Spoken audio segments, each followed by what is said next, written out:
They don't see me. Not because I'm hiding, I go out into the light every day, breathe the same air as them, stand in lines at the checkouts, pass people on the sidewalk. But they don't notice me. Their eyes glide as if I were an empty space, an outline, a random silhouette that forgot to give way to the place of time. I'm 72. Too old to start anything, and not yet sick enough to die.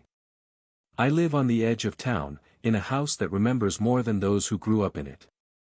Its door still creaks just as it did 30 years ago, but now only I and the dust hear that sound. The house is tidy, I keep it in order, even in decay there must be dignity. Each of my days is like another, like copies of copies. A cup of tea at 7, a blanket on my lap, the TV off, because I don't like having thoughts imposed on me. There's silence in the room, so deep that I can hear my heart.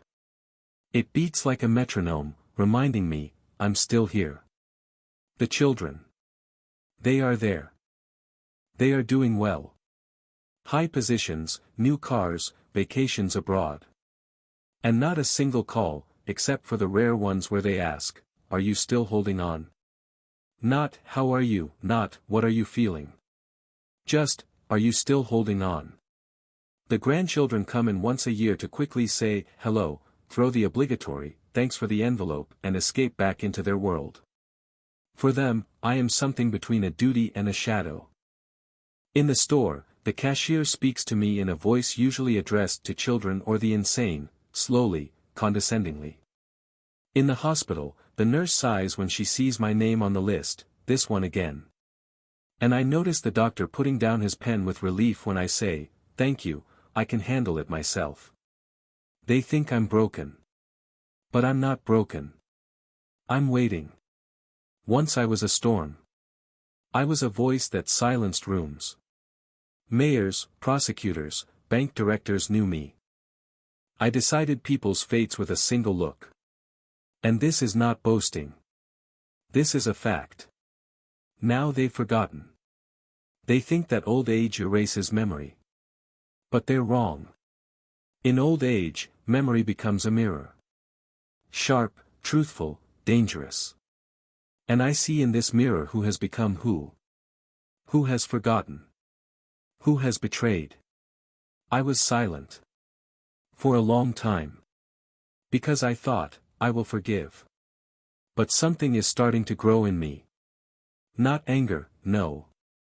Anger is for those who don't know how to wait. Resentment is growing in me, precise, cold.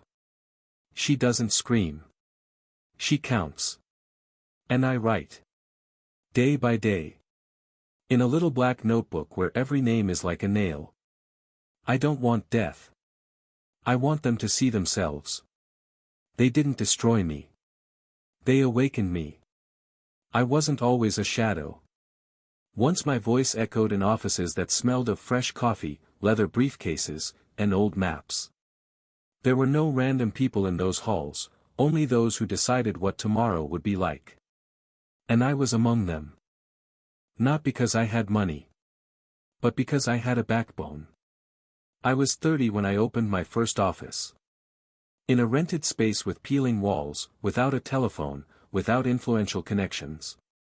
But with an idea. Not a plan, just an idea. And with it I grew like a tree through asphalt. In the 90s, when everything was going downhill, I didn't steal like others. I kept. My team, my reputation, my family. There was everything. Betrayal, when my partner stole documents and went abroad. There was, when the tax inspector came every week with an audit. There was, when I pawned my watch to pay for my son's education. And he became someone. And my daughter, too. I held my family on, like a father holding a roof over his head until the storm subsided. And then they grew up. And they began to move away. At first gently. Then resolutely. I became a background for them. And every time they turned away, I thought, this will pass. This is a phase. They will remember. But no. I remember sitting in the front row at my son's university graduation. He came out, proud, smiling, and looked past. He didn't see me. And I smiled too. For a photo. But something inside started to hum. Like a turbine slowly starting up. They don't remember how I held my daughter in my arms when her temperature was 40 and the doctor said, "Expect the worst." They don't remember how I stood in lines at night to get medicine for my mother. How I refused vacation for 10 years in a row, because the business wouldn't survive without me. And now, when I am silent, when I simply ask, a look, they do not hear. I look at my house. At the walls that remember my steps at midnight, when I could not fall asleep, thinking about how to pay people's salaries. At the table where I taught my son to multiply, and where he now puts his keys, without even noticing, it is the same table. Because for him it is just furniture. And for me it is a front. And I understand, in the modern world, memory is a burden. They live only in the present. And they look forward. And I look back. Not to live in the past. But to remember who I was. Who I am. And who they really are. Pain isn't always a blow. More often, it's a whisper that eats away at you from the inside. I called my son. Just to ask how he was. I heard, later, "Dad. I'm in a meeting." Then it didn't come. A week passed. Then another. One day I asked my grandson to help me with the phone. It was an old phone, I pressed something, the contacts disappeared. "But why do you need those numbers? No one calls you anyway," he smiled, not even looking up. He laughed. Somehow light, fast. His smile was sincere. And the most painful. I forgot my glasses in the clinic. I went up to the reception desk and asked to read the appointment time. "Maybe I can hold your hand," the nurse grumbled. The doctor, without even raising his head, said, "Take the old man away. He still can't hear what you're saying to him." I was silent. Not because of weakness. Because of indignation. Indignation is like a needle, small, but poisonous. Once my bag tore on the street. I dropped groceries. Tangerines, a can of coffee, some pills. People walked past me like a stain on the asphalt. A woman with a baby carriage looked at me, and I saw something terrible in her eyes, not pity, but contempt. I bent down, picked everything up slowly. The tears did not flow. But something in my throat burned. After that evening, I started a diary. Not out of sentimentality. But out of accuracy. I began to write down, names, dates, words. Those who laughed. Those who despised. Those who forgot. At first, by accident. Then, methodically. I returned to the old habit, to observe. I had always been a strategist. And what I saw now, did not scare me. On the contrary. It gave me an advantage. Everyone was busy with their own reflection. No one noticed the person in the shadow. It was their mistake. Because I am not helpless. I remember who I am. And this memory is my weapon. It happened near the supermarket. I was carrying 2 packages, heavy as the day itself. My legs were giving way. And suddenly, I slipped. I fell. The can rolled under the car. I was lying on the asphalt, my hands in the dust, my coat unbuttoned, the groceries scattered. My heart was beating slowly, not from fear, but from shame. I heard laughter. Teenagers were laughing, one of them was filming on his phone. "Look, Grandpa fainted." Someone from the passers-by quickened his pace. Someone looked around, and turned away. And then I heard a girl say from behind, "Poor guy, probably no one needs him anymore." These words pierced me not loudly, but deeply. Like a bullet, quiet, accurate, not deadly. But one that would never come out. I got up on my own. Slowly. I didn't collect the packages. I just left. My head was empty, like before a storm.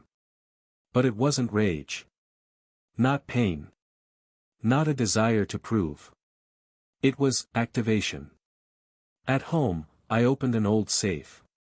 There were things I hadn't touched in years, a push-button phone with 2 SIM cards. A notebook with passwords, numbers, call signs. Business cards of people who once bowed down to me. And what was most precious, a notebook full of debts. Not money. But actions. I dusted myself off, sat down at the table. For the first time in years, my back was straight, my posture firm. I turned on the phone. I went into the old mailbox. It was still working. There was an archive. Files, letters, testimonies that should never have disappeared. I looked through the names. Former politicians. Businessmen. Those who accidentally forgot to thank me. Those who accidentally betrayed me. And I remembered. How I managed people. How I predicted 3 steps ahead. How I won wars without firing a single shot. The silence was filled with meaning. This was not a return. This was an awakening. I did not want blood. I wanted justice. Not through revenge. Through balance. For those who have forgotten must remember. And the game begins. No one noticed my return. Because nothing had changed on the outside. I still walked to the store with a slow gait. I still greeted my neighbor over the fence. I sat on a bench in the yard, like an ordinary grandfather warming old bones. But inside, everything was different. I became an architect. Not destruction, but truth. The first figure is the son. He once worked in a government agency. I grew up in a circle where the word kickback was synonymous with salary, where people covered each other like wolves in a pack. I had records. Old letters, copies of contracts that I saved when I was still fighting for his future. They could have burned him then. I didn't give it to him. And now I've sent it. Unsigned. Without direct contact with me. Through an anonymous mailbox to journalists. Through bot accounts. Everything he once waved for bonuses came to light. He didn't fall. He crumbled. Slowly. And beautifully. Grandson. His path was different, startups, blogging, shows. It seemed to me that he did not know what shame was. I was wrong. I found a weak spot. One former investor, whom my grandson publicly humiliated on live TV, was waiting for an opportunity. I simply connected them. Anonymously. A leak of personal letters, with slang, humiliation, jokes about blind old men. And all this appeared at the moment when my grandson was about to sign the biggest contract of his life. The contract went to someone else. I did not laugh. I simply closed another page of the notebook. And moved on. The banker who once advised me to take out a mortgage on a house, and then sold my debt to fraudsters, lost his license. All you need is to remember the right person, who then wanted the truth, but was forced to remain silent. Now, she had a reason to speak up. I was not vindictive. I was precise. My moves were simple, one piece of information at the right moment, one call with a voice that had not been heard for a long time, one coincidence, and someone lost everything. I was not God. But I became his shadow for those who thought that I would not answer.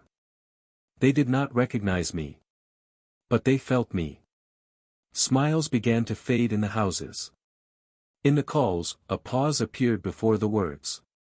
In the family chats, silence. Because someone knew that they were being read.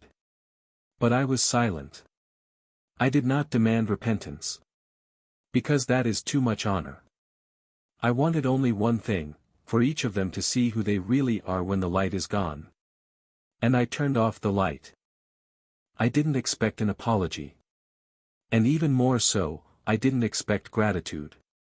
When everything became quiet in the middle, truly, not empty, but quiet, I realized, my task was complete.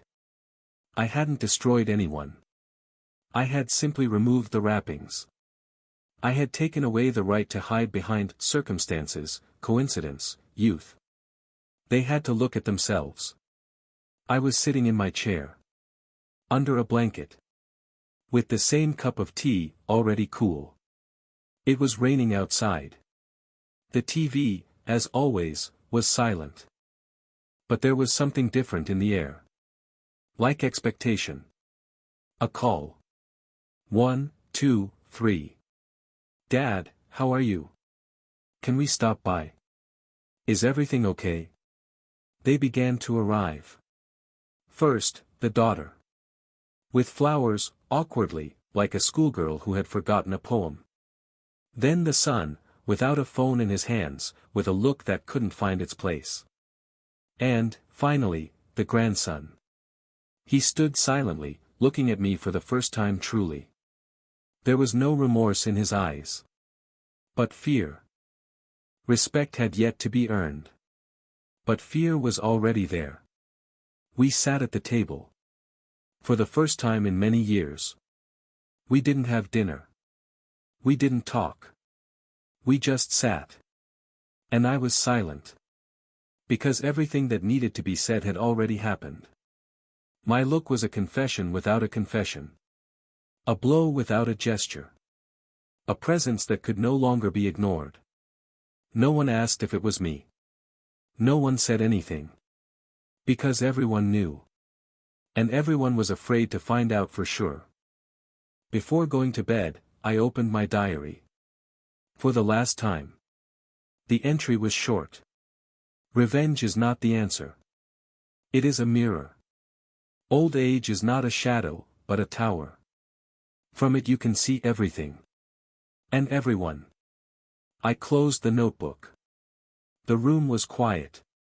The rain became quieter. I felt neither anger nor regret. I don't forgive. And I don't punish. I just exist. And that's enough for now.